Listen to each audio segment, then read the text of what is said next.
مسافرت های زیاد مال من و مال ایشون. جدایی هی بیشتر و بیشتر میشد، بالاخره اصلا جدا شد. حالا اگه یادت هست شما همون که گفتی ما به خاطر برنامه زیاد داشتم، شاید شب دیر می آمدم خونه، شب برنامه دیر وقت اجرا می شد.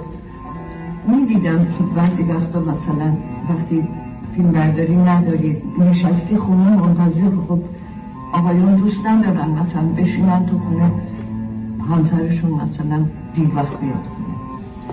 اونجاها احساس کردم که حالت خوب نیست، که من بعد از کاره فکر خوابی پا شدم رفتم استودیو.